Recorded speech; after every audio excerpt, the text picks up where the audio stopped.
আমরা again and again বলছি না সংস্কার দরকার, এর পূর্বেও কিন্তু সংস্কার হয়েছে, এগুলো সংস্কারই ছিল। কিছু শব্দের ওলট পালট করাতে, কিছু শব্দ অ্যাড করাতে এবং ডিডাক্ট করাতে আসলে কি কোনো মূলত কোনো পরিবর্তন আসবে কিনা? 10-15 বছর পরে বা 20 বছর পরে অ্যাগেন সেম জুলুমের কথা অ্যাগেন বলা হবে। মানবিক মর্যাদার কথা কি আপনার এর পূর্ববর্তী সংবিধানগুলোতে ছিল না কোথাও না কোথাও? সো যদি থেকে থাকে তাহলে এটা কেন দেওয়া সম্ভব হয়?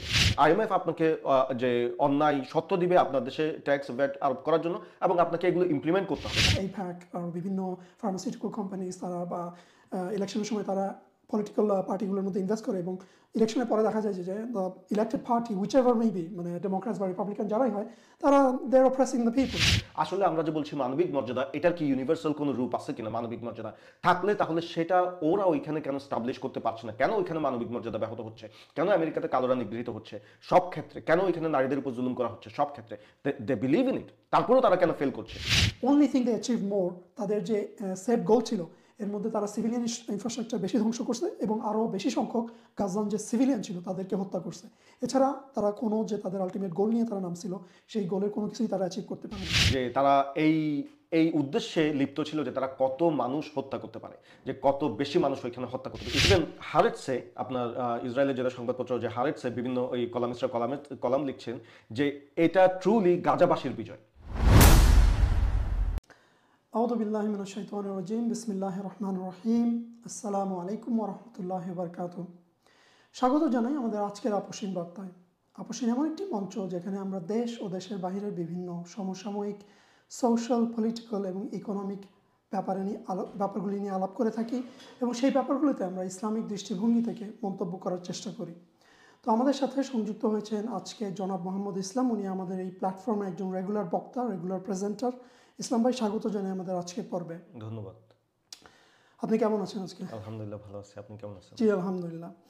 আপনাকে আবারও ধন্যবাদ জানাই আপনার সময়ের জন্য এবং আজকে আমাদের সাথে সংযুক্ত হওয়ার জন্য। আপনার সাথে আমরা আর কি যেই ব্যাপারগুলি নিয়ে আলাপ করতে চাই তার মধ্যে প্রথম যে ব্যাপারটা হচ্ছে সেটা হচ্ছে যে বাংলাদেশের যে ইন্টারিম গভর্নমেন্ট আছে তারা বিভিন্ন সংস্কার করার চেষ্টা করতেছে। তো গত বুধবার 15ই জানুয়ারি 4টি সংস্কার কমিশন সরকার যে প্রধান উপদেষ্টা ডক্টর মোহাম্মদ ইউনূসের কাছে একটা প্রতিবেদন জমা দেয়। যদিও এটা সংস্কার করা হবে এবং 31শে জানুয়ারির মধ্যে ফাইনাল একটা ড্রাফট জমা দেওয়া হবে। তো আমাদের আজকের ফোকাসটা হচ্ছে যে সংবিধানের যে সংস্কার তারা নিয়ে আলাপ করতেছে সেই ব্যাপারে। তো এখানে ওই ড্রাফটের মধ্যে তারা বলছে যে পাঁচটা মূল নীতিতে তারা পরিবর্তনের প্রস্তাব করতেছে। এই বা 5টা মূল নীতি তারা এখানে ইমপ্লিমেন্ট করার চেষ্টা করছে, যেটা হচ্ছে সাম্য, মানবিক মর্যাদা, সামাজিক সুবিচার, বহুত্ববাদ এবং গণতন্ত্র। এর মধ্যে সাংবিধানিক যে সংস্কার কমিশন তারা সংবিধানের আরেকটা ব্যাপার যেটা হচ্ছে যে বাংলাদেশের যে নাম প্রজাতন্ত্রী বাংলাদেশ সেটাও পরিবর্তন করার একটা প্রস্তাবনা আসছে। তারা বলতেছে এটাকে গণপ্রজাতন্ত্রী বাংলাদেশ নামে তুলে ধরার, মানে নতুন নাম যেটা হবে সেই প্রপোজাল তাদের। এখন দেখা গেলে বিশ্লেষণ করলে দেখা যেতেছে যে লুক দিজ আর অনেকগুলি শব্দ ইউজ করা হইতেছে, যেটা আমি বললাম যে সাম্য, তারপর মানবিক মর্যাদা, সামাজিক সুবিচার, বহুত্ববাদ, গণতন্ত্র, এগুলি মনে হইতেছে যে অনেক শাব্দিক জার্গন একটা। আপনি কি মনে করেন এই ব্যাপারে, যদি আপনার অভিমত আপনি প্রকাশ করেন যে এই শব্দগুলি ইমপ্লিমেন্ট করার মাধ্যমে মূলত কোনো পরিবর্তন আসবে কিনা বাংলাদেশের সংবিধানে বা বাংলাদেশের পরিস্থিতিতে? জি ধন্যবাদ। একটা ক্রুশিয়াল সময়ের মধ্যে বাংলাদেশ যাচ্ছে, এবং অবভিয়াসলি যে কারণে ছাত্র জনতার আন্দোলনটা গড়ে উঠেছিল, যে সংস্কার, মূলত কোটা সংস্কার এবং এর পরবর্তীতে আমূল সংস্কারের যে কথা বলা হচ্ছিল, আমরা দেখতে পাচ্ছি তার দিকে ধীরে ধীরে আপনার অগ্রসর হচ্ছে টোটাল মেকানিজমটা। যদিও হয়তো ওই স্পিডি ওয়েতে অগ্রসর হচ্ছে না, বাট সামহাও তারা ওই দিকে যাওয়ার চেষ্টা করছে। নাও যদি দেখেন যে যে সংস্কার কথা বা সংস্কার করার যে চিন্তা ভাবনা, কেন মানুষ সংস্কারের কথা বলে? বিকজ তারা দেখতে পাচ্ছে যে এক্সিস্টিং যেই সংবিধান বা এক্সিস্টিং যে সিস্টেম সেটা আমাদের উপর জুলুম করছে, এবং সেটা এন্টায়ার পপুলেশনের উপর সামহাও, সিলেক্টেড কিছু মানুষ ছাড়া এন্টায়ার পপুলেশনের উপর সামহাও জুলুম করছে। দ্যাটস ওয়াই মানুষ ফিল করছে যে আমাদের একটা সংস্কার বা পরিবর্তন দরকার, এর থেকে অন্য একটা ব্যবস্থায় যাওয়া দরকার। নাও আপনি যদি এই পরিস্থিতিতে পৌঁছান যে আমাদের একটা চেঞ্জ দরকার, আমাদের একটা পরিবর্তন দরকার, দেন যে কোনো মানুষ এবং যে কোনো সমাজ এবং যে কোনো পপুলেশনের এই প্রশ্নটা করা উচিত যে আমাদের উপর আসলে জুলুম হচ্ছেটা কেন।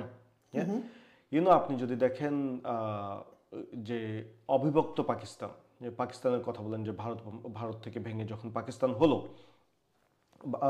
এক সময় সেখানে জুলুমের কথা উঠেছে যে আমরা নির্যাতনের শিকার হচ্ছে, আমাদের উপর জুলুম হচ্ছে।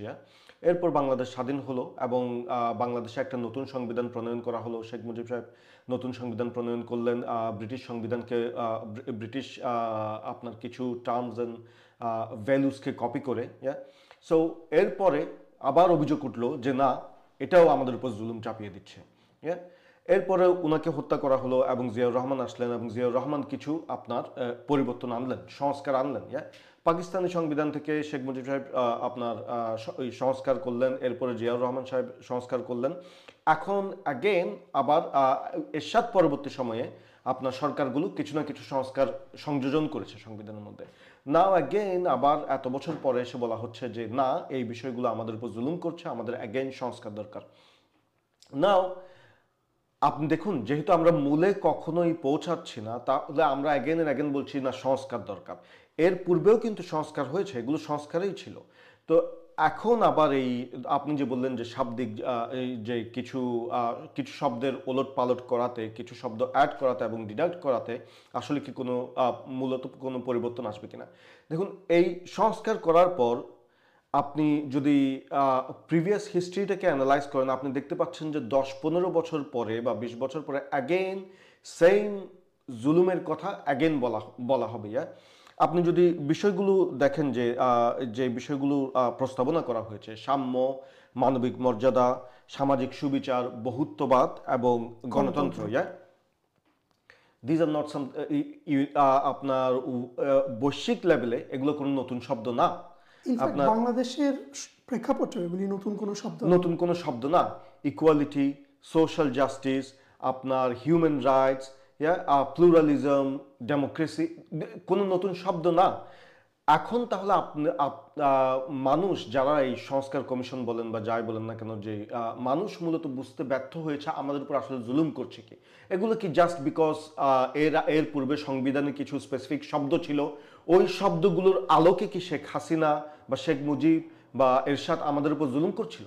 ডাজ লাইক দ্যাট, যে মানে জাস্ট বিকজ এই শব্দগুলোর আলোকে না আমরা এই শব্দকে মেনে চলি, ধর্মনিরপেক্ষতাবাদ ছিল সংবিধানে, ধর্মনিরপেক্ষতাবাদের কারণে আমাদের উপর জুলুম, it doesn't make sense.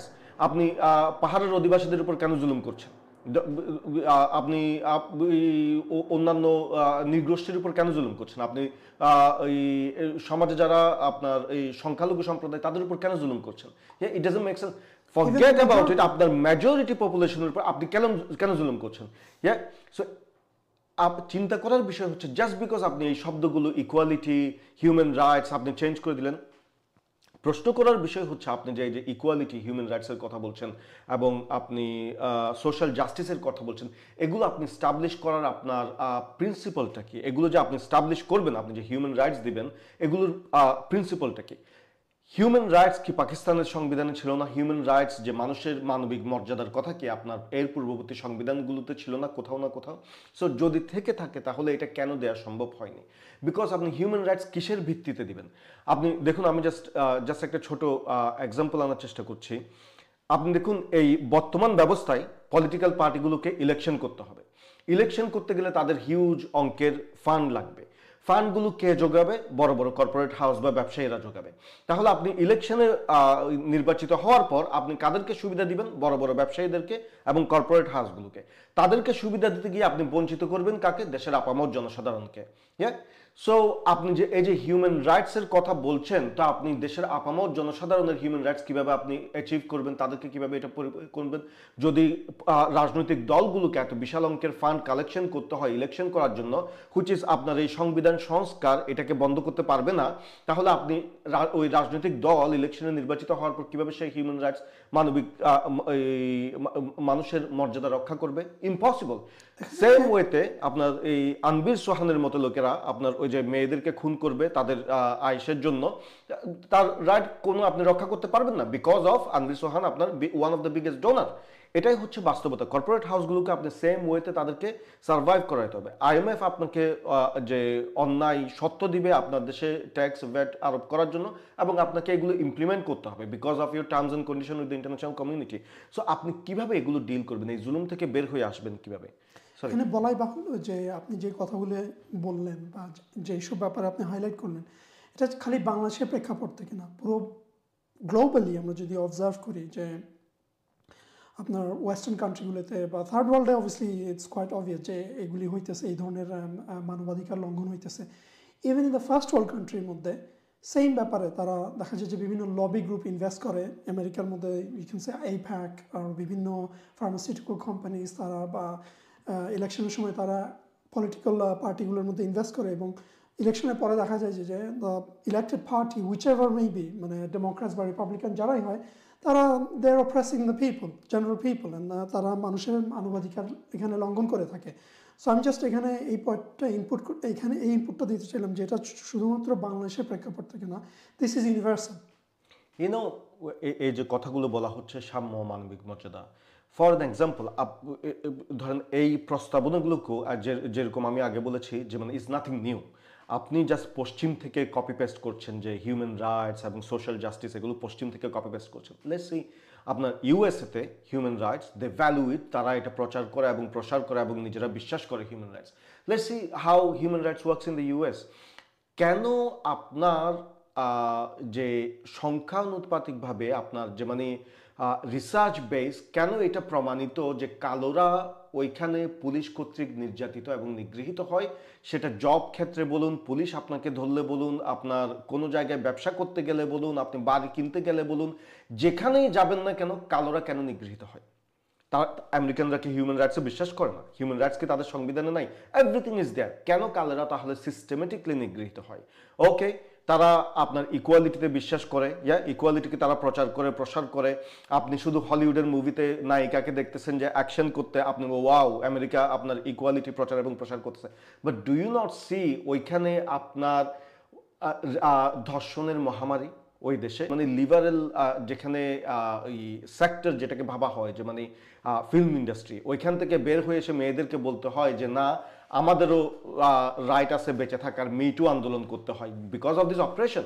So আপনি কিভাবে হিউম্যান রাইটস অ্যাচিভ করতেছেন ওই জায়গায়? দ্য পয়েন্ট ইজ এগুলো তাদের সংবিধানে থাকা সত্ত্বেও তারা এগুলো অ্যাপ্লাই করতে পারতেছে না।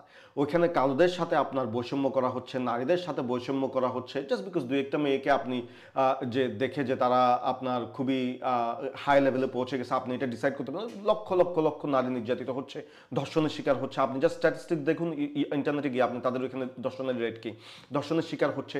সবচাইতে বেস্ট জায়গা যে ফিল্ম ইন্ডাস্ট্রি নারীদের জন্য সেফ জায়গা হওয়ার কথা, পার্লামেন্ট সেফ জায়গা, ওই জায়গাগুলোতে নারীরা ধর্ষণ এবং সেক্সুয়ালি অ্যাবিউজের শিকার হচ্ছে। এখন প্রশ্ন হচ্ছে কেন তারা এই শব্দগুলো তাদের সংবিধানে থাকা শুধু নয়, আপনি তো সংবিধানে যোগ করার কথা বলছেন, আপনার এগুলো আত্মস্থ করা অনেক সময়ের ব্যাপার। থাকা শুধু নয়, তারা আত্মস্থ করার পর, তারা বিশ্বব্যাপী এগুলোকে এক্সপোর্ট করার পরেও তাদের ওইখানে এটা স্টাবলিশ করা যাচ্ছে না। কেন?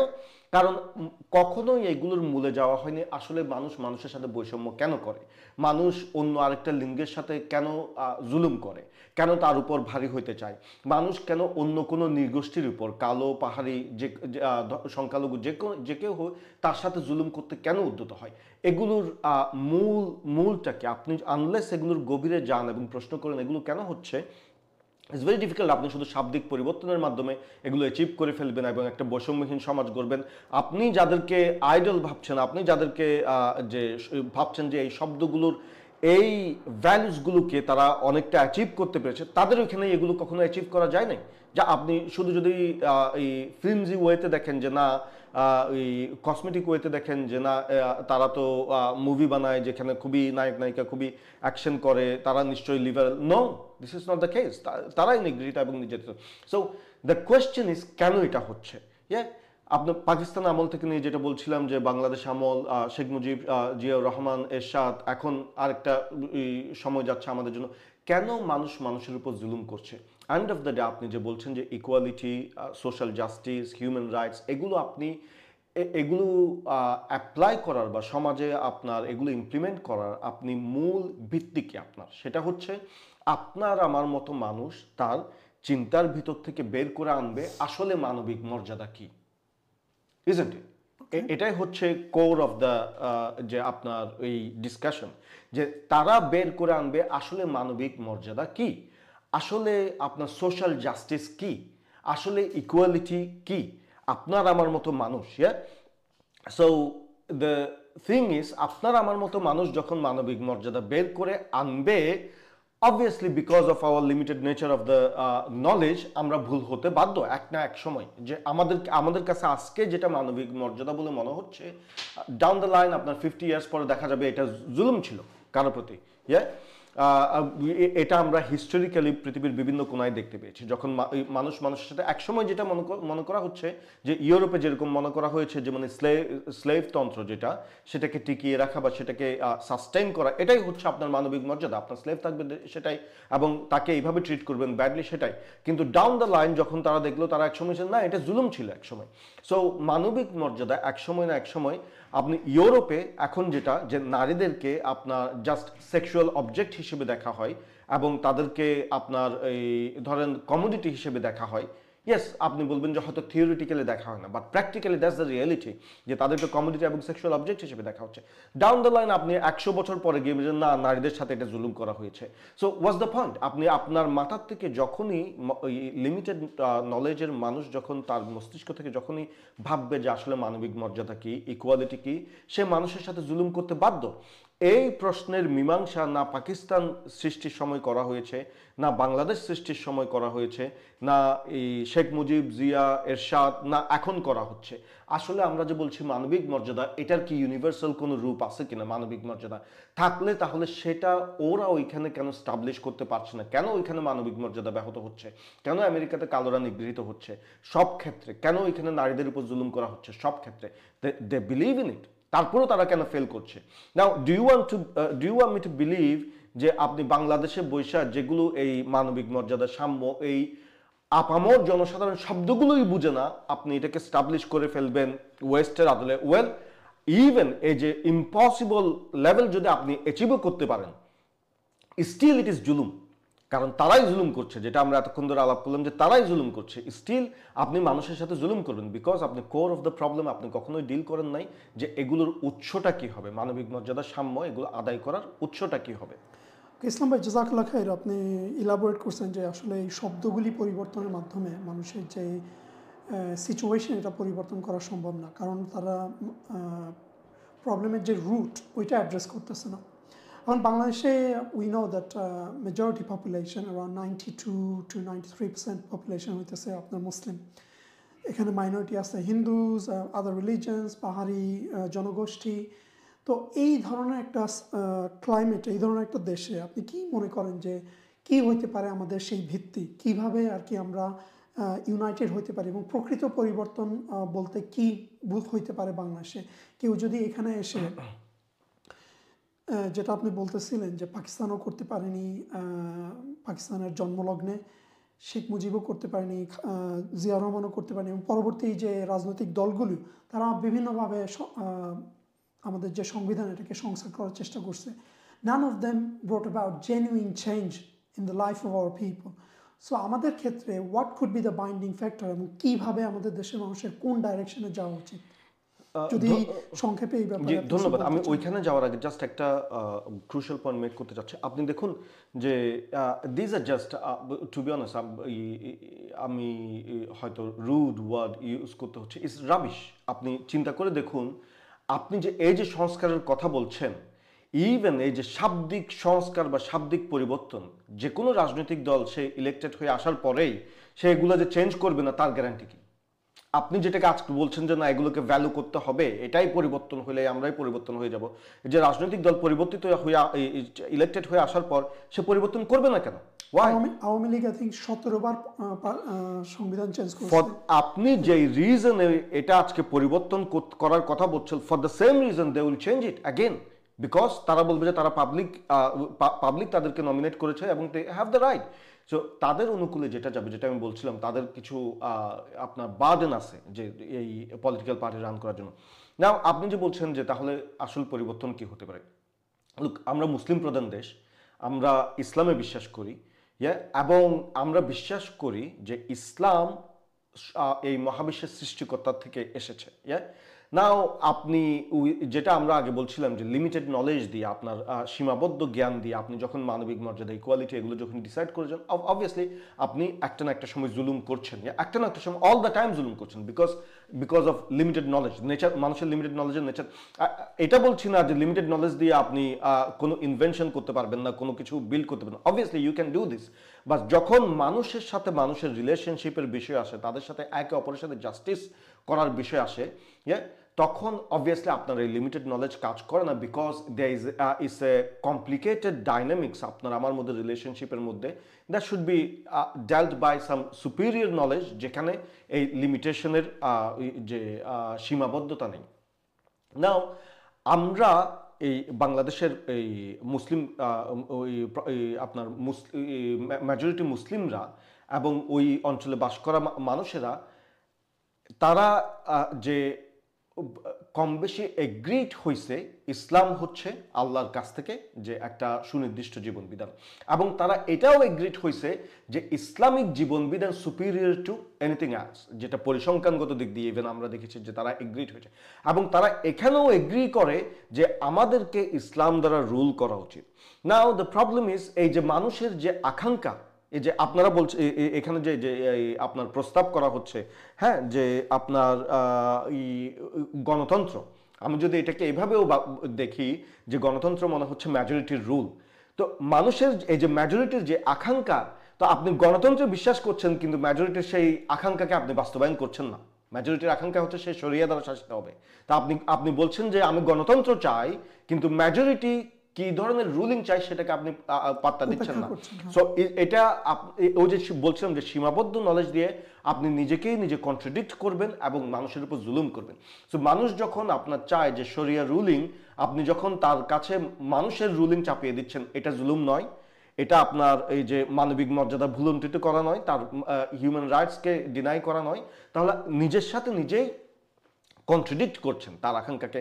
যেহেতু আমরা মুসলিম এবং আমরা বিশ্বাস করি যেটা আল্লাহ সুবহানাহু ওয়া তাআলার কাছ থেকে পারফেক্ট একটা জীবন বিধান, সেহেতু আপনি যদি চান যে এখানে একটা একটা ব্যালেন্স একটা সমাজ ব্যবস্থা বাস্তবায়িত হোক এবং মানুষ মানুষের সাথে বৈষম্যহীন একটা সমাজ গড়ে তুলুক, কোনো জুলুম ছাড়া সমাজ গড়ে তুলুক, অবভিয়াসলি আপনাকে সৃষ্টিকর্তার থেকে আনিত যে জীবন ব্যবস্থা সেটাকে ইমপ্লিমেন্ট করার মাধ্যমেই আপনি এই সমস্যাগুলো, বিদ্যমান যে সমস্যাগুলো আমরা দেখে আসছি যে ফর লং টাইম, এবং মানুষ চায় যে এখান থেকে বের হয়ে আসতে, এছাড়া আর কোনো উপায় নেই, আনলেস যে মানুষের এই আল্লাহর পক্ষ থেকে আসা সেই জীবন বিধান বাস্তবায়ন করান ছাড়া।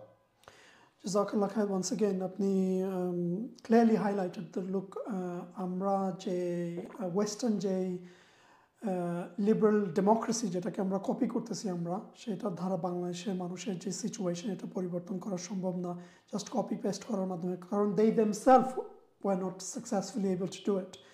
সো আমাদের আই থিঙ্ক স্পেশালি আপনি বলতেছিলেন যে আমাদের মেজরিটি পপুলেশনকে ওনাদের যে ডিজায়ার, ওনাদের যে আকাঙ্ক্ষা, তাকে উপেক্ষা করে আপনার বাংলাদেশের মানুষের যে সামগ্রিক পরিবর্তন, এটা কখনো সম্ভব হবে না। Thank you once again for this. Moving along from this topic, Islam ভাই, দেন নেক্সট যে টপিকটা আমরা আজকে নিয়ে আলাপ করবো সেটা হচ্ছে যে আজকে হচ্ছে 19শে জানুয়ারি। আমরা জানি আজকে থেকে গাজায় যে সিজ ফায়ার এগ্রিমেন্ট যেটা হয়েছে কয়েকদিন আগে, তার বাস্তবতা আর কি ইমপ্লিমেন্টেশন হবে আজকে থেকে। তো এইটা আমরা জানি যে এগ্রিমেন্ট থেকে যেটা বের হয়ে আসছে বিভিন্ন রিপোর্টের মাধ্যমে, 2টা ফেজে এটা বাস্তবায়ন হবে। তার প্রথম ফেজে হচ্ছে যে জায়নিস্ট সত্তার 94 জন যে বন্দী আছে তাদের মধ্যে থেকে 33 জনকে মুক্তি দেওয়া হবে, বিনিময়ে 1000 ফিলিস্তিনি যে কারাবন্দী আছে তাদেরকে মুক্তি দিতে হবে, মুক্তির বিনিময়ে আর কি। দ্বিতীয়ত, ইসরায়েল প্রতিদিন আর কি 600টা ট্রাক রাফা বর্ডার ক্রসিং দিয়ে বা অন্যান্য পয়েন্ট দিয়ে 600টা ত্রাণবাহী ট্রাককে গাজায় প্রবেশ করতে দেবে। তৃতীয়ত, ফিলিস্তিনিদের গাজার যে উত্তর অংশে যে তাদের বাড়িঘর আছে সেখানে তাদের ফিরে যাওয়ার অনুমতি দেওয়া হবে। চতুর্থত, আপনার যে অসুস্থ বা বিভিন্নভাবে যারা বিভিন্নভাবে এফেক্টেড, তাদের চিকিৎসার জন্য গাজার বাইরে তাদেরকে চিকিৎসার জন্য তাদেরকে বাইরে যাইতে দেওয়া হবে। এবং রাফা সীমান্তে যেই সীমান্ত আর কি আপনার গাজার মধ্যে এবং মিশরের মধ্যে, সেই সীমান্তকে আপনার যেখানে যে ক্রসিং ছিল সেটা এতদিন বন্ধ ছিল, সেইটা পুনরায় আবার চালু করা হবে। এবং লাস্ট হচ্ছে যে ফিলাডেলফি করিডর, যেটা আর কি সেম যে বর্ডারের কথা বললাম মিশরের মধ্যে এবং গাজার মধ্যে, সেই লোকেশনে সীমান্তের সেই লোকেশন থেকে আপনার জায়নিস্ট সত্তা তার যে সোলজারগুলি আছে এখান থেকে ক্রমাগত আর কি উঠিয়ে নেবে, উইথড্র করবে। তো আপনি যদি এই যে প্রপোজালটা হয়েছে, এটা কিন্তু আপনার যে গত মে মাসে যেটা আসছিল জো বাইডেন যেটা প্রপোজ করছিল, it's almost very similar, is no major changes, এরকমই ছিল এটা। At that point obviously Zionist সত্তা ওই সময় এটা রিফিউজ করে। বা এখন আলটিমেটলি আজকে আমরা জানি যে ডোনাল্ড ট্রাম্পেরও ইনাগুরেশন হবে, যে আজকে কালকের মধ্যে তারও ইনাগুরেশন হবে। সো এই পর্যায়ে এসে জায়নিস্ট সত্তা বাধ্য হয়েছে এই অ্যাগ্রিমেন্টটা অ্যাগ্রি করার জন্য। তো এখান থেকে আমরা অ্যানালাইজ করে দেখতে পারি যে লুক, নাথিং হ্যাজ চেঞ্জড। এই মে মাস থেকে এই পর্যন্ত আপনার 6-7 মাস বা 8 মাসের মতো তারা অনলি থিং দে অ্যাচিভ মোর, তাদের যে সেট গোল ছিল এর মধ্যে তারা সিভিলিয়ান ইনফ্রাস্ট্রাকচার বেশি ধ্বংস করছে এবং আরও বেশি সংখ্যক গাজান যে সিভিলিয়ান ছিল তাদেরকে হত্যা করছে। এছাড়া তারা কোনো যে তাদের আলটিমেট গোল নিয়ে তারা নামছিল, সেই গোলের কোনো কিছুই তারা অ্যাচিভ করতে পারেনি। এই ব্যাপারে যদি আপনার কোনো ইনসাইট থাকে বা কোনো মন্তব্য থাকে, এটা আমি শুনতে চাই যে what does this mean for the people of Gaza বা globally generally for the Muslim Ummah, কি মিন করে, এ থেকে আমরা কী শিক্ষা নিতে পারি, বা ইনসাইড যে রিয়ালিটি কি, what is that reality? ধন্যবাদ। দেখুন, আপনি যেটা বলছিলেন যে এই বাইডেন প্রশাসন যেটা এই যুদ্ধের 5th মান্থে যেটা প্রপোজ করেছিল ইজ নিয়ারলি হুবহু একই বিষয়, কিন্তু জায়নিস্ট সত্তা ওই সময় যেটা অ্যাকসেপ্ট করেনি এবং এখন এত মাস পরে গিয়ে যে এটাকে অ্যাকসেপ্ট করতে বাধ্য হচ্ছে যে সামসর্ট তারা যে উদ্দেশ্য নিয়ে গাজাতে গিয়েছিল, আমরা জানি যে আপনার অফিসিয়ালি তারা যে উদ্দেশ্য বলেছিল সেটা হচ্ছে একটা প্রতিরক্ষা বাহিনীকে নির্মূল করা, তাদেরকে সম্পূর্ণভাবে বিনাশ করে দেওয়া, এবং আরেকটা হচ্ছে বন্দীদেরকে উদ্ধার করা, যে আপনার শক্তি প্রয়োগের মাধ্যমে বন্দীদেরকে উদ্ধার করা। আপনি যদি দেখেন যে সেটা যেরকম যুদ্ধের শুরুতে অ্যাচিভ করা যায়নি, এবং আজকে এত দিন পরেও সেটা কোনোভাবেই অ্যাচিভ করে না, তারা প্রতিরক্ষা বাহিনীকে নির্মূল করতে পেরেছে, বরঞ্চ আমরা দেখতে পাচ্ছি বিভিন্ন নিউজ পোর্টাল থেকে প্রতিরক্ষা বাহিনীর সাথে শয়ে শয়ে মানুষ, ওইখানকার মানুষ যোগ দিচ্ছে because of this ongoing brutal operation, এবং না তারা বন্দীদেরকেও উদ্ধার করতে পেরেছে। তাহলে এখন এসে এমন কি ঘটলো তারা এটা অ্যাকসেপ্ট করতে বাধ্য হয়েছে? আমরা দেখেছি দীর্ঘ সময় ধরে আসলে এই 5th মান্থ থেকে এই পর্যন্ত যদি দেখি, ইটস জাস্ট তাদের প্রতিহিংসা পরায়ণতাকে ওইখানে যে আপনার অ্যাপ্লাই করা, যে তারা এই উদ্দেশ্যে লিপ্ত ছিল যে তারা কত মানুষ হত্যা করতে পারে, যে কত বেশি মানুষ ওইখানে হত্যা করতে পারে। ইটস নট অ্যাবাউট যেমন প্রতিরক্ষা বাহিনী, ইটস অ্যাবাউট কত সিভিলিয়ান এবং প্রতিরক্ষা বাহিনী সব কিছু মিলায় তারা মোর প্যালেস্টিনিয়ানদেরকে যে নিশ্চিহ্ন করতে পারে। দ্যাটস হোয়াট দ্য টার্গেট ওয়াজ। এখন আমরা দেখছি যে ওই সময় because of the US political যে সিচুয়েশন, যে আপনার বাইডেনের যাওয়ার সময় এবং ট্রাম্পের আসার সময়, এবং যেহেতু ট্রাম্প সব সময় যে কোনো বিষয়ে সে তার একটা মাইন্ডসেট হচ্ছে সে নিজেকে উইনার হিসেবে দেখাইতে চায়, এবং ওই প্রস্তাব যখন 5th মান্থে করা হয়েছিল, অবভিয়াসলি ট্রাম্পের ওইখানে কাইন্ড অফ যে নো সিগন্যাল ছিল যে না এটা করা যাবে না, এবং ট্রাম্প যেহেতু ওইখানে ওই সময় এটা জানা ছিল যে মানে নেক্সট প্রেসিডেন্ট ট্রাম্প হচ্ছে, তো তার সাথে এই ধরনের একটা কনফ্লিক্টে জায়নিস্ট সত্তা যেতে চায়নি যে না, তার অনুমতি, গ্রিন সিগন্যাল ছাড়া আমরা এটা ইমপ্লিমেন্ট করব। যেহেতু এখন ট্রাম্প চলে আসছে এবং ট্রাম্প নিজেকে উইনার হিসেবে দেখাতে চায়, সে নিজেকে দেখাতে চায় যে না, আমি এই যুদ্ধ যে অবস্থা আপনার সিজ ফায়ারে নিয়ে এসেছি, এবং তার যেহেতু আব্রাহামিক এই একটা বাস্তবায়ন করার যে পূর্বের একটা প্ল্যান ছিল, এবং সেটাকে এখন সে ফার্দার করবে। সো আমরা এই ক্ষেত্রে দেখতে পারি যে না, ওই 5 মাসের যেটা প্রস্তাবিত সিজ ফায়ারের যে প্রস্তাবনা, সেটা এখনকে বাস্তবায়ন করা হচ্ছে। বাট এটা কাদের জন্য আপনার যে বিজয়? So if you see even হারেটসে আপনার ইসরায়েলের যেটা সংবাদপত্র যে হারেটসে বিভিন্ন ওই কলামিস্টরা কলাম লিখছেন যে এটা ট্রুলি গাজাবাসীর বিজয়। তারা যে এই দীর্ঘ দীর্ঘ সময় ধরে তারা যে আপনার দৃঢ়তা দেখিয়েছে, তারা যে এত লাশের ভিড়ে যে এই অনেকগুলো পরিবার সম্পূর্ণরূপে নিশ্চিহ্ন হয়ে যাওয়া, তাদের লিনিয়েজ নিশ্চিহ্ন হয়ে যাওয়ার ভিড়ে, তারা এত অপারেশনের ভিড়ে তারা যে দৃঢ়তা দেখিয়েছে এবং তারা যে শক্ত হয়ে দাঁড়িয়েছিল, সেখানে ইসরায়েলের সংবাদপত্রে তাদেরকে বিজয়ী হিসেবে ঘোষণা করা হচ্ছে। অন দ্য কন্ট্রারি আমরা দেখেছি যে জায়নিস্ট সত্তারা যে যুদ্ধ শুরু হওয়ার প্রাককালে তাদের এয়ারপোর্টগুলোতে তাদের মানুষেরা ভিড় করেছে কিভাবে ইউরোপ এবং আমেরিকায় পাড়ি জমাবে। যেই ভূমিকে তারা দাবি করতে চাচ্ছে যে না এখানে আমাদের রাইটফুল যে হক আছে এই ভূমিতে থাকার, সেই ভূমিটাকে যুদ্ধের দামামা বাজলেই তারা সাথে সাথে লিভ করে। অপরদিকে আমরা দেখতে পাই যে ফিলিস্তিনিরা এবং গাজাবাসীরা দৃঢ়চেতা হয়ে দাঁড়িয়ে থাকে সমস্ত ধরনের যুদ্ধের সম্মুখে। নাও আপনি দেখেন তারা বলছে এভরি 3 days জায়নিস্ট সত্তার প্রায় $912 মিলিয়ন খরচ হয়েছে এই যুদ্ধ, প্রতি 3 দিন $912 মিলিয়ন খরচ হয়েছে এই যুদ্ধ পরিচালনার ক্ষেত্রে। এটা শুধুমাত্র আপনার যুদ্ধের এক্সপেন্সেস। এর বাইরে আপনি বাদ দেন যে তাদের ইনফ্রাস্ট্রাকচার, তাদের ইনস্টিটিউশন, তাদের কৃষিখাত এবং তাদের অন্যান্য সাপ্লাই চেইন এগুলো যে ক্ষতিগ্রস্ত হয়েছে, তাদের বিজনেস যে ক্ষতিগ্রস্ত হয়েছে, সেটা অন্য হিসাব। শুধুমাত্র যুদ্ধের খরচ এটা। অপরদিকে গাজাবাসীরা আপনার কোনো ধরনের সরঞ্জাম ছাড়াই, কোনো কিছু ছাড়াই, ইয়েস তাদের বিল্ডিংস এবং বা যে এই যে একটা এই এত লম্বা সময়ের অপারেশনের বিরুদ্ধে আপনি যে দাঁড়িয়ে থাকা ইজ আনথিঙ্কেবল। যে আপনার চিন্তারও বাইরে যে এই ধরনের একটা যে কোনো ধরনের আধুনিক সরঞ্জামাদি ছাড়া এই ধরনের একটা পপুলেশন এত বোমার ভিতরে, এত ধ্বংসের ভিতরে কিভাবে দাঁড়িয়ে থাকে, স্টিল ইজ আনথিঙ্কেবল। এবং যদি আমরা দেখি যুদ্ধের যে অবজেক্টিভ সেটা অ্যাচিভ করার ক্ষেত্রে জায়নিস্ট সত্তা সফল হয়নি, তাহলে এই ক্ষেত্রে সফল হয়েছে কারা?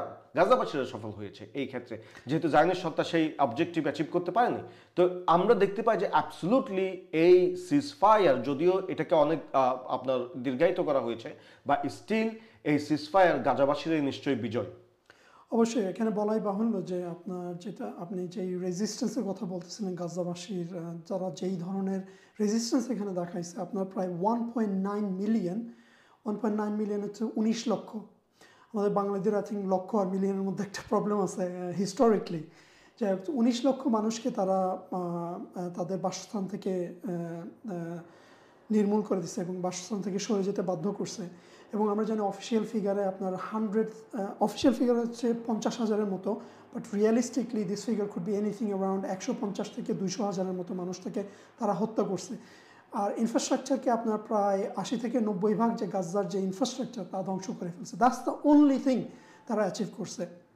এছাড়া আপনার যে আপনি যেটা বললেন যে অফিসিয়ালি তারা চাইছিল যে ওভারওয়েলম করে ফেলতে গাজাবাসীকে এই ধ্বংসযজ্ঞের মাধ্যমে, যে তারা গিভ আপ করে দেবে। আমরা যদি এই পরিমাণ মানুষ এবং এই পরিমাণ সিভিলিয়ান ইনফ্রাস্ট্রাকচার ওখানে যে ধ্বংস করি এবং এই পরিমাণ মানুষকে হত্যা করি, they were under the impression যে গাজাবাসী এখানে গিভ আপ করে দেবে। And America also wanted the same thing. America ভাবছিল যে জায়নিস্ট সত্তা এই ধরনের কিলিংয়ের মাধ্যমে এবং হত্যাযজ্ঞের মাধ্যমে এবং এই ধরনের ধ্বংসযজ্ঞের মাধ্যমে পুরা গ্রাউন্ড নিউট্রালাইজ করে ফেলবে। আজকে এত মাস পরেও তখন তারা যখন দেখছে যে look this has not been achieve, obviously এটা তো অফিসিয়ালভাবে তারা বলছে। আপনার যারা হার্ড রাইট জায়নিস্ট সত্তার মধ্যে the likes of Ben Gvir, Smotrich, তারা ভাবছিল ওইখানে যায় তারা নতুন কলোনি স্থাপন করবে। They were selling plots and lands in গাজার মধ্যে। None of this has been achieved. তো এটা আমার মতে, এবং আপনি যেটা হাইলাইট করলেন যে গাজাবাসীর জন্য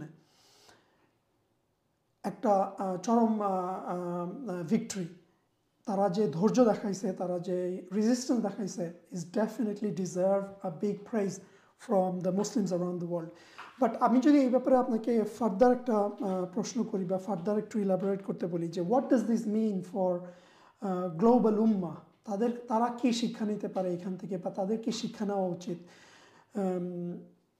বিকজ এই ইভেন্টগুলি কিন্তু অনেকের মুখোশ খুলে দিছে, যারা গ্লোবালি, ইভেন মুসলিম ওয়ার্ল্ডের মধ্যে, গ্লোবালি এবং মুসলিম ওয়ার্ল্ডের মধ্যে, আপনার ইউরোপিয়ান ইউনিয়নের মধ্যে বিভিন্ন কান্ট্রি তাদের মুখোশ খুলে দিয়েছে, likes of Germany, likes of Britain. তাদের মুখোশ উন্মোচিত হয়ে গেছে যে তারা কোন পক্ষে এবং তাদের কি মতবাদ। তারা এই যে আপনি প্রথমে বললেন যে কত মানবাধিকারের কথা তারা বলে, কিন্তু তাদের প্রকৃত যে রূপ এটা কিন্তু উন্মোচিত হয়ে গেছে। তো আমি যদি আপনাকে বলতে বলি যে এই এই যে ইভেন্ট লাস্ট যত মাস ধরে হইতেছে, এই অক্টোবর 8 থেকে যে শুরু হয়েছে, অবভিয়াসলি হিস্টোরিক্যালি আমরা জানি এটা 1948 থেকে শুরু হয়েছে এবং গোয়িং ব্যাক ইভেন 1920s থেকে শুরু হয়েছে। বা এই রিসেন্ট যে ভিক্টরি গাজাবাসীর জন্য, এ থেকে মুসলিম উম্মাহ কী শিক্ষা নিতে পারে, এবং সংক্ষেপে যদি বলেন যে geopolitically what does this mean for the reason. প্রথমত আমি একটা এই বিষয় হাইলাইট করতে চাই। আপনি যদি দেখেন পুরো কনফ্লিক্টের যে আউটকাম এবং যে ফলাফল এখন দেখা যাচ্ছে, আপনি দেখেন ইউজুয়ালি যখন পুরো বিশ্বব্যাপী মুসলিমরা যখন দাবি করে যে আমরা ইসলাম দ্বারা আমাদের মুক্তি সম্ভব এবং ইসলাম প্রতিষ্ঠিত করার মাধ্যমে সমগ্র মুসলিম উম্মার বিজয় সম্ভব, তখন আপনার মানুষ কিছু সেকুলার বা আপনার যে ইসলাম বিরোধী মানুষ তারা দাবি করে যে না, আমরা যদি ইসলাম প্রতিষ্ঠিত করতে যাই ওয়েস্ট বিরাগ হবে, আপনার যে ওয়েস্ট এসে আপনাকে ধ্বংস করে দিতে চাবে। এই পয়েন্ট অফ ভিউ থেকে আমি জাস্ট এই জায়নিস্ট এবং ফিলিস্তিনিদের কনফ্লিক্টের মধ্যে যে বিষয়টা হাইলাইট করতে চাচ্ছি যে দুনিয়াতে সবচাইতে পাওয়ারফুল আপনি যদি কোনো বিষয় থাকে সেটা হচ্ছে আপনার আইডিয়াস। জায়নিস্ট সত্তা আপনাকে এত চেষ্টা করেছে, কিন্তু তারা হার মেনেছে কিসের ভিতর, কিসের কারণে? বিকজ অফ ফিলিস্তিনি এবং গাজাবাসীরা কি একটা আইডিয়া ক্যারি করে। সেই আইডিয়াটা কি? সেটা ইসলাম, যেটা আপনাকে হাঁটতে দেয় না, আপনাকে এই পর্যায়ে নিয়ে যাচ্ছে না যে না আমি fed up, let's forget about ফিলিস্তিন এবং লেটস ফরগেট অ্যাবাউট গাজা, চলো আমরা সবাই ইউরোপে চলে যাই বা আমরা অন্য দেশে চলে যাই, আমরা এখানে আর থাকবো না। Because of your Islam, because of your heritage আপনাকে এটা এই ভূমি ছাড়তে দিচ্ছে না। এখানে আমার রুট, এটা আমার আলাক্সা, আমার জন্মস্থান। সব কিছু মিলে আপনার আইডিয়াস আপনাকে যে ওই জায়গায় টিকিয়ে রাখছে। On the contrary, because of ওই আইডিয়া না থাকার কারণে আমরা দেখছি যে জায়নিস্ট সত্তারা যখনই কোনো সমস্যা হচ্ছে তারা ইউরোপ এবং যে কারণ তাদের ওই সেন্সে তাদের কোনো ফিক্সড আইডিয়া নেই যেটা তাদেরকে ওই ভূমিতে স্থাপিত রাখবে। নাও আপনি দেখেন, আমরা আগে বলছিলাম যে এটা নিশ্চিত পক্ষে ফিলিস্তিনবাসী এবং গাজাবাসীর জন্য এটা বিজয়, বা এটা কি যে সামগ্রিকভাবে আমাদের কি বিজয়? না, আমরা দেখতে পেয়েছি পুরো কনফ্লিক্ট ব্যাপী আমরা বৃহত্তর অর্থে হেরে গিয়েছি। আমি বলছি যে মুসলিমরা বৃহত্তর অর্থে হেরে গিয়েছি, এবং আমাদের মধ্যে যারা দালাল শাসক রয়েছে তারা তাদের মুখোশ উন্মোচিত হয়ে গিয়েছে। আমরা দেখতে পেয়েছি এরদোয়ান যে মিষ্টি কথা বলে যে তাদের জন্য মায়া কান্না করে ইসরায়েলকে আপনার সব ধরনের সহযোগিতা করে দিয়েছে, সব ধরনের বিজনেসটাই আপনার অক্ষুণ্ণ রেখেছে এবং আরো বিজনেস প্রসারের জন্য ইসরায়েলের সাথে জায়নিস্ট সত্তার সাথে কাজ করছে। ইউএই তারা কনসার্ন যে আপনার কেন এই তাদের সাথে নর্মালাইজেশনের ক্ষেত্রে আরো অগ্রসর করা হবে না, তাদের মন্ত্রী মিনিস্টাররা কনসার্ন। আমরা দেখতে পেয়েছি সৌদি আরবিয়া যে এই কনফ্লিক্ট চলাকালীন তারা যত ধরনের জঘন্য কনসার্ট থেকে নিয়ে জঘন্য কাজ কারবার থেকে নিয়ে এগুলোতে আপনার ইনক্রিজ করে দিয়েছে মানুষকে ওই দিকে ঝুঁকে রাখার জন্য, এবং তাদের ইমামদেরকে পর্যন্ত বলে দিয়েছে যে এই বিষয়টা যাতে কাভার করা না হয়, কারণ এটা ফিতনা, যাতে মানুষ যাতে গাজার ব্যাপারে কথা না বলে, ফিলিস্তিনের ব্যাপারে কথা না বলে, কারণ এটা ফিতনার সৃষ্টি করবে। সো এই কনফ্লিক্ট অবভিয়াসলি আমাদের যে মুসলিম রুলাররা আমাদের উপর চেপে বসেছে পশ্চিমের দালাল হয়ে, তাদের মুখোশ যদি এতদিন যদি না খোলা থাকে, তাদের মুখোশ উন্মোচন করে দিয়েছে যে তারা কখনোই আমাদের পক্ষের লোক নয়। বলাই বাহুল্য, জর্ডানের রাজা আবদুল্লাহ, তার কথাও বলাও প্রয়োজন যে সে কত বড় একজন বেঈমান এবং তার মুখোশ এখানে উন্মোচন হয়েছে। কারণ তারা আপনার গাজাবাসী নেক্সট ডোরে ইফ দে ওয়ান্টেড, তারা ওইখানে বর্ডার খুলে আপনার গাজা মানুষকে আশ্রয় দিতে পারতো বা তাদেরকে ত্রাণ পাঠাইতে পারতো, কিন্তু তাদের যে চুক্তি তাদের কলোনিয়াল মাস্টার আমেরিকার সাথে এবং তাদের মাস্টার জায়নিস্ট সত্তার সাথে, এই কারণে তারা গাজাবাসীর বুকে ছুরি মারার মতো কাজ করছে এবং সেটা উন্মোচিত হয়েছে এখানে। অ্যাবসলিউটলি। আপনি দেখুন যে এই দালাল শাসকগুলো এতই নির্লজ্জ এবং বেহায়া, ফরগেট অ্যাবাউট যে মানে আপনি ফিলিস্তিনবাসীর জন্য কোনো সামরিক সহায়তা এবং কোনো ধরনের আপনি স্টেপ নেবেন, তারা ইভেন আপনাকে আমাকে এই ব্যাপারে কথা বলা থেকে বিরত রাখতে চায়। তারা এত নির্লজ্জ এবং বেহায়া। সো তারা যে আমাদের উপর পশ্চিমের দালাল হিসেবে কাজ করছে এবং তারা যে আমাদের পক্ষের লোক নয়, বরঞ্চ আমাদের বিপক্ষের লোক, আমাদের যেই ব্যাপারে ইন্টারেস্ট তাদের ওই ব্যাপারে ইন্টারেস্ট নেই, আমাদের যেই ব্যাপারে ইমোশন তাদের ওই ব্যাপারে ইমোশন নেই, বরঞ্চ পশ্চিম যেখানে বলে যে তুমি উঠো তো বসো, যে তুমি জাম্প করো তো জাম্প করো, তারা জিজ্ঞেস করে যে আরো কত উপর থেকে জাম্প করবো। So so this is quite যে আইরনি আর কি, যে তারা যে আমাদের উপরে এই দীর্ঘ সময় ধরে চেপে বসেছে। As a whole Umma we also failed, আমরাও গাজাবাসীদেরকে আমরা তাদের জন্য কিছু করতে পারিনি। ইভেন আমাদের আর্মিগুলো যেগুলো আমাদের ব্যারাকে বসে আছে তাদেরকে রাস্তায় টেনে আনতে পারেনি, তাদেরকে বলতে পারেনি যে না এই দালাল শাসকদেরকে আপনি নেগলেক্ট করে মুসলিম উম্মার বৃহত্তর স্বার্থে আপনি এগিয়ে আসুন এবং তাদেরকে মুক্ত করার কাজে আনুগত্য আল্লাহ সুবহানাহু ওয়া তাআলার, যখন আল্লাহ সুবহানাহু ওয়া তাআলার আনুগত্য আপনি ব্রেক করছেন তখন কোনো মুসলিম শাসকের আনুগত্য আর টিকে না ওইখানে। আপনি এই ধরনের একটা এই গণহত্যা যদি আপনার চোখের সামনে দেখেন এবং আপনার কাছে সামর্থ্য থাকার পরেও আপনি ব্যারাকে বসে থাকেন এবং কান্না করেন, এটা মহিলাদের কাজ, আপনাকে ওই জন্য ট্রেনিং করা হয়নি এবং আর্মস এই জন্য দেওয়া হয়নি। আপনি যদি বলেন যে না আমার ন্যাশনালিস্টিক বর্ডার এবং আমার রুল আর আমাকে আটকে রেখেছে, সো দ্যাটস নট ম্যানস, যে আমরা কি দেখি নাই? ইভেন আপনি যদি বলেন যে 24-এর যে আন্দোলন বাংলাদেশে, আমরা কি দেখি নাই সেনাবাহিনী এই দেশের আপনার যে স্টাবলিশ রুলস অ্যান্ড রেগুলেশন সেটাকে ব্রেক করে কিছু একটা করেছে, তারপর মানুষের মুক্তি সম্ভব হয়েছে। তাহলে কেন আপনি বৃহত্তর মুক্তির ক্ষেত্রে আপনি এই এক্সকিউজ দেন যে আমাদের ন্যাশনাল বর্ডার আমাদেরকে আটকে রেখেছে, আমাদের রুল আর আমাদেরকে আটকে রেখেছে? নো, আপনার অ্যাজ এ ট্রেন্ড মানুষ হিসেবে আপনার কিছু দায়িত্ব রয়েছে। আমরা যে দেখতে পাচ্ছি একটা ক্ষুদ্র সংখ্যক মুসলিম, বিকজ অফ দ্যার আইডিয়া, তারা ইসলামের আইডিয়া ক্যারি করে, যে ইসলামের মাধ্যমে বিজয়ী হওয়ার আইডিয়া ক্যারি করে, তাদেরকে দুনিয়ার তাবৎ শক্তি একত্রিত হওয়ার পরও, মুসলিম শাসকদের গাদ্দারির পরেও তাদেরকে পরাজিত করা যায়নি, শুধুমাত্র তারা ওই রাইট আইডিয়া ক্যারি করে বলে। ক্ষুদ্র সংখ্যক মুসলিম, তাদের কাছে না কোনো অস্ত্র সরঞ্জামাদি আছে, না কোনো এয়ারক্রাফট আছে, না কোনো যুদ্ধ বিমা আছে, না কোনো কালকের খাবার আছে, না আজকে কি খাবে সেই খবর আছে, তাদেরকে পরাজিত করা যায়নি। ইমাজিন মুসলিম উম্মা যদি তার জাতীয়তাবাদী বর্ডারগুলো ভেঙে দিয়ে এক হয়ে যায়, পাকিস্তান থেকে নিয়ে, ইজিপ্ট থেকে নিয়ে, আপনার টার্কি থেকে নিয়ে যদি এক হয়ে যায়, তাহলে সেই শক্তির সামনে কোন পরাশক্তি দাঁড়াতে পারবে? আমাদেরকে বলা হয় যে না, আমরা যদি ইসলাম দ্বারা চলতে চাই, আমরা যদি এই জাতীয়তাবাদী সীমানা ভেঙে দিতে চাই, তাহলে আমাদেরকে ব্রিটেন এবং আমেরিকার মতো পরাশক্তিগুলো আক্রমণ করবে। দে অলরেডি ডিড, তারা ট্রাইড, আমাদেরকে প্রত্যেকটা জায়গায় তারা ট্রাইড করেছে, যে আমরা যেখানেই মাথাচাড়া দিতে চেয়েছি সেখানেই তারা চেষ্টা করেছে আমাদেরকে নিশ্চিহ্ন করে দেওয়ার জন্য। কিন্তু আমি যেরকম বলেছিলাম, সবচাইতে শক্তিশালী কোনো কিছু যদি মানুষের কাছে থেকে থাকে সেটা হচ্ছে তার আইডিয়া। আমরা যেহেতু ইসলামের আইডিয়া ক্যারি করি এবং ইসলামের দ্বারা বিজয়ী হইতে চাই, তো ওই আইডিয়াকে খুন করা বা ধ্বংস করা কখনোই সম্ভব নয়। আমাদেরকে হয়তো কিছু সময়ের জন্য দাবিয়ে রাখতে পারে, কিন্তু অ্যাগেন এন্ড অ্যাগেন আমরা মাথাচাড়া দিয়ে উঠবো এবং এই বিশ্বের পরাশক্তির উপর আমরা ইসলাম প্রচারের দায়িত্ব নিয়ে এগিয়ে আসবো।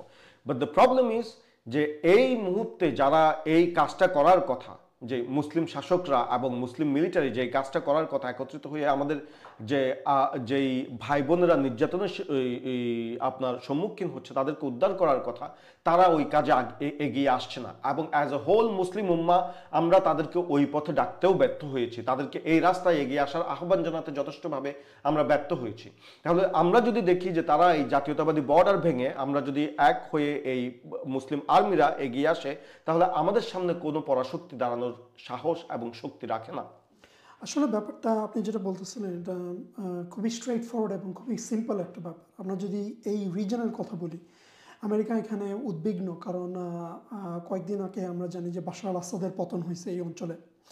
তারা চিন্তা করতেছে, look are they gonna be a second Arab spring, আরেকটা আরব বসন্ত আসতেছে কিনা। আমাদের যে পাপেটগুলি আছে, আবদুল্লাহ জর্ডানের কিং প্লাস ইরাকের যে পাপেট গভর্নমেন্ট এবং মিশরের যে আল সিসি, তারা না পড়ে যায় এবং কী পরিস্থিতি আসে। আসলে আপনি যেটা বললেন যে কোয়াইট স্ট্রেট ফরওয়ার্ড, আমাদেরকে জাস্ট সাইক্স পিকো অ্যাগ্রিমেন্টের যে বর্ডারগুলি আছে এগুলির কথা ভুলে যেতে হবে এবং মুসলমানদেরকে আমাদের ধর্মের ভিত্তিতে এক হইতে হবে। এই অঞ্চলের মুসলমান, আপনার Iraq, Jordan, Syria, Lebanon, turkey, imagine এই অঞ্চলের বর্ডারগুলি যদি তারা খুলে দেয়, এই অঞ্চলের বর্ডারগুলি তারা ইরাডিকেট করে দেয় এবং এই অঞ্চলের যে আর্মি পাওয়ার আছে তারা যদি একসাথে হয়ে এই পরাশক্তির পিছনে যুদ্ধ করত, কী বাস্তবতা হয়ে দাঁড়াইতো। এখানে এই যে আপনার গাজাবাসীর যেই বিজয় হইল, এর মানে না কিন্তু যে জায়নির সত্তা এখানে শেষ হইল। জায়নির সত্তা কিন্তু এখনও আছে এবং আজকে যে আমি বললাম যে 19শে জানুয়ারি আজকে আমরা এই যে সিজফায়ারের যে এগ্রিমেন্ট এটা বাস্তব রূপ নেওয়ার কথা। আজকে সকালেও তারা অ্যাটাকের মাধ্যমে 10 জন ফিলিস্তিনকে হত্যা করছে এবং সিজফায়ার এগ্রিমেন্টের পর থেকে অ্যারাউন্ড 150 গাজাবাসীকে তারা হত্যা করছে। This is not গনা stop. Yes, definitely this is a victory for people of Gaza, but আমরা যদি আলটিমেট ভিক্টরি চাই এবং এই জায়নিস্ট সত্তার অবসান চাই, তাহলে আমাদের সেই দিকে চিন্তা করতে হবে যে কীভাবে এই মুসলিম ভূমিগুলোকে একত্রিত করা যায়, কীভাবে আমরা অর্গানাইজ হইতে পারি, কীভাবে আমরা আমাদের আর্মিগুলি এক হইতে পারে এবং আমাদের জাতীয় যে স্বার্থ আছে এই স্বার্থের ঊর্ধ্বে উঠে আমরা কীভাবে মুসলমানদের স্বার্থ রক্ষা করতে পারি। এবং এর মাধ্যমে আমার মনে হয় যে আসলে আমরা গাজাবাসীর এবং কাশ্মীরের মুসলমানদের এবং আমরা সিরিয়ার মুসলমানদের এবং সুদানের মুসলমানদের এবং আপনার শিনজাংয়ের যে মুসলমান, ইস্ট তার্কিস্তানের যে মুসলমান, তাদের ভিক্টরি আমরা সামগ্রিকভাবে অর্জন করতে পারি। So that's the reality. It's very straight forward, একটা সাদাসিধা একটা ব্যাপার। কিন্তু আমরা এই ব্যাপারটাকে আমাদের যে জাতীয়তাবাদের যে সানগ্লাসেস আছে বা জাতীয়তাবাদের যে চিন্তাগুলি আছে এগুলি দিয়ে আমরা কলুষিত করে রাখছি এবং এই জন্য আমরা এই ব্যাপারগুলি এত স্ট্রেট ফরওয়ার্ডভাবে দেখতে পারতেছি না। আমরা আরও জানি যে সম্প্রতি লস অ্যাঞ্জেলেসে যে ওয়াইল্ড ফায়ার হইতেছে, এখানে আপনি লক্ষ্য করলে দেখবেন যে একটা বড় অঞ্চলের বাড়িঘর সব ধ্বংস হয়ে গেছে এবং তারা স্ট্রাগল করতেছে এটা দমন করার জন্য এবং এই ওয়াইল্ড ফায়ার কন্ট্রোলে আনার জন্য। কিন্তু এই পরিস্থিতিতে আমরা যে সো কল্ড ওয়ার্ল্ড লিডার যাদের কথা বলতেছি, পলিটিক্যাল পার্টিগুলির দিকে যদি আমরা তাকাই, দেখতে পারি যে তারা পয়েন্ট স্কোর করার চেষ্টা করতেছে। রিপাবলিকান আর ব্লেমিং দ্য ডেমোক্র্যাটস আর সেইং দ্যাট রিপাবলিকানদের দোষ, বা এরকম তারা পয়েন্ট স্কোর করার চেষ্টা করতেছে। এবং আমরা যদি গ্রাউন্ডের দিকে তাকাই, তারা জেল থেকে মানুষকে, কারাবন্দীদেরকে এনে এখানে কাজ করানোর চেষ্টা করতেছে ফায়ার দমনের ক্ষেত্রে। এবং দেখা যাইতেছে একজন মানুষ এই ফায়ার সার্ভিসের পোশাক পরে এখানে লুটতরাজ করতেছে।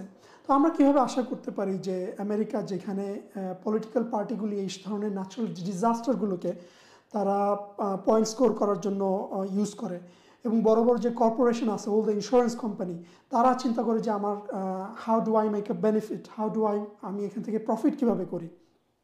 এবং জেনারেল মেসেজ, তাদের ওইখানে কোনো ইউনিটি নাই। আমি যেটা বললাম যে কিছু কিছু মানুষ লুটতরাজ করতেছে, কিছু কিছু মানুষ এখানে বিভিন্ন রেসিস্ট ন্যারেটিভ এই ধরনের করার চেষ্টা করতেছে।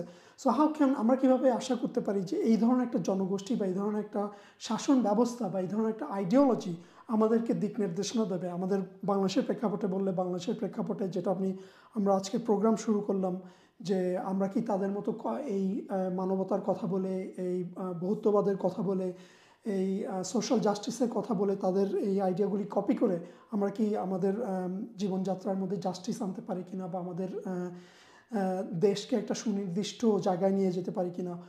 It's absolutely not. আমরা দেখতেছি how they are failing. We can not, আমরা কখনোই তাদের যে মোরাল ফ্রেমওয়ার্ক, তাদের যে আইডিওলজি, এটা কখনোই আমরা অ্যাকসেপ্ট করতে পারি না এবং আশা করতে পারি না এর থেকে আমাদের দেশের কোনো মুক্তি হবে। এবং সামগ্রিকভাবে বলতে গেলে যে পুরো মুসলিম বিশ্বের কথা, আমরা গাজাবাসীর কথা বললাম, বা পুরো মুসলিম বিশ্বের যে ক্রাইসিস চলতেছে ইন ডিফারেন্ট প্লেসেস, আমি যে নামগুলি আগে বললাম, আমরা কখনোই তাদের এই মডেলকে কপি করে বা তাদের এই মডেলের এই আইডিওলজির উপর ভিত্তি করে আমরা সেই দিকে কখনো যেতে পারবো না।